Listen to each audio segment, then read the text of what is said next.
कुछ लोग ई-क्राफ्ट में पढ़ के बहुत अच्छा स्कोर करते हैं और कुछ लोग पूरे साल भर मेहनत करते हैं फिर भी उस फ्रूटफुल रिजल्ट को अचीव नहीं कर पाते। क्या उनमें से आप भी हैं जिन्होंने पूरे साल मेहनत करने की कोशिश करते हैं लेकिन अच्छे रिजल्ट्स नहीं आते? Today I am going to tell you 2 scientific techniques that can help you to master your subjects in any subject you can master from. आइए समझते हैं उन प्रॉब्लम्स को जो लोग जनरली पूछते हैं स्टूडेंट्स अपने टीचर्स से, अपने ट्यूटर्स से कि भैया मुझे बार बार याद करना पड़ता है, भैया मैं समझ नहीं पाता कि कैसे पढूं, कैसे याद रखूं, भैया मुझे एक कोई चीज़ ये दूसरे दिन मैं भूल जाता हूँ, मुझे तीसरे दिन वो चीज़ याद नहीं रहती। आइए मैं बताने वाला हूँ उन सभी टेक्निक्स, उन साइंटिफिक 2 टेक्निक्स को, इनको आप समझ लोगे तो अपने किसी भी सब्जेक्ट में आप मास्टरी पा सकते हो। मैं उन दोनों टेक्निक्स के बारे में पॉइंट टू पॉइंट बात करने वाला हूँ।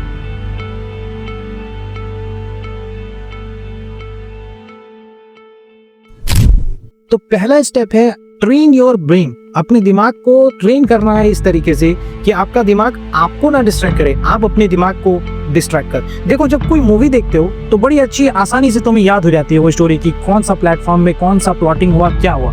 लेकिन जब तुम चैप्टर याद करते हो तो वो सेम चीज तुम्हारे चैप्टर के साथ नहीं है। इसका मतलब है कि तुम्हारे पास खराब मेमोरी नहीं है, तुमने अपने ब्रेन को ये ट्रेन कर लिया है कि कोई सब्जेक्ट बहुत हार्ड है या तुम उस पर मास्टरी नहीं कर सकते। इसका मतलब तुमने अपने ब्रेन को ये समझा कर रखा है कि कोई सब्जेक्ट हार्ड है, इजी नहीं। इस बात को समझना होगा कि you have to tell yourself that you are good at that subject. एक साइंटिफिक फैक्ट बताता है कि जब आप रोज अपने आप को कहते हो कि I can master that subject each day, अगर आप ये कहते हो अपने माइंड को तो आपका माइंड उस चीज से उभरने लगता है, आपका माइंड उस सब्जेक्ट को इजी करने लगता है। ये साइंटिफिक डेटा है, आप जाके चेक कर सकते हो उस बात को। और मैंने भी ये किया और मैंने भी बहुत सारे सब्जेक्ट्स में मास्टरी की, जैसे SST being the very detailed chapters and I got mastered. मुझे शुरू में बड़ा हार्ड लगने लगा लेकिन मैंने धीरे धीरे अपने आप को ये बोलना चालू किया कि that I can do it and lastly I got 99 in it. तो आपको क्या करना है, आपको जो सबसे हार्ड लगता है उसी से चालू करना है।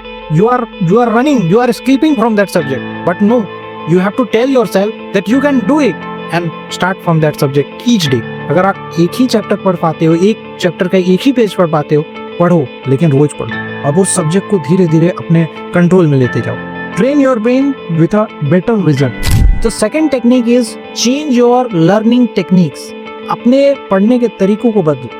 तुम चीजों को ऐसे पढ़ते हो जैसे कोई तुम्हें फर्क ही नहीं पड़ता। You are reading a story book that going on reading and you are not getting anything. सबसे पहला तरीका है कि विजुअलाइज करो चीजों।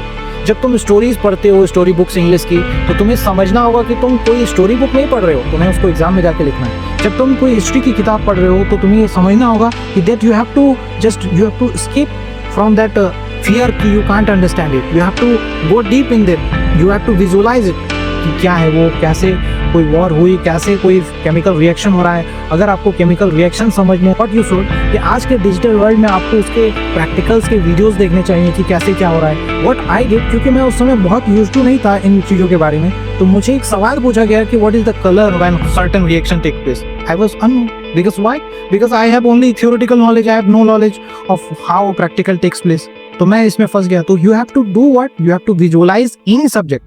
आपको समझना होगा कि बातें किसके लिए हो रही हैं, चेहरे की बात हो रही है, पैर की बात हो रही है, इसकी बात हो रही है। You have to visualise it. और सबसे बेस्ट तरीका है अगर आपको कोई भी सीख समझनी है तो दैट टीच अदर्स, दूसरों को पढ़ाना चालू करो। क्योंकि जब तक दूसरे आपसे सवाल नहीं करेंगे तब तक आपको ये समझ में नहीं आएगा कि आपने क्या नहीं समझा। What I used to do, I used to teach my siblings कि कोई चीज़ क्या हो रहा है, उन्हें समझ में कुछ नहीं आ रहा लेकिन मुझे बहुत कुछ पता चल रहा है कि मुझे किस टॉपिक पे मुझे क्या नहीं पता है। I was very much sure कि मुझे इस टॉपिक में क्या क्या नहीं आता है, that I can't teach him और teach her। दूसरों को पढ़ाना चालू करो और अपनी मिस्टेक्स फाइंड करो कि तुम्हें क्या क्या नहीं आता है। और सबसे इम्पोर्टेंट चीज़ है कि डिस्ट्रैक्ट मत हो जाए करो आज के डिजिटल वर्ल्ड से। अगर तुम किसी प्लेटफॉर्म पे हो तो उस प्लेटफॉर्म का यूज़ कम किया करो, क्योंकि तुम्हारा ब्रेन जो है वो कहीं ना कहीं कंफर्ट खोजता है और इस जर्नी में तुम्हें कहीं ना कहीं हार्डवर्क की जरूरत है। तो अपने आप को कंफर्ट जोन से निकालो और हार्डवर्क की तरफ मूव करो।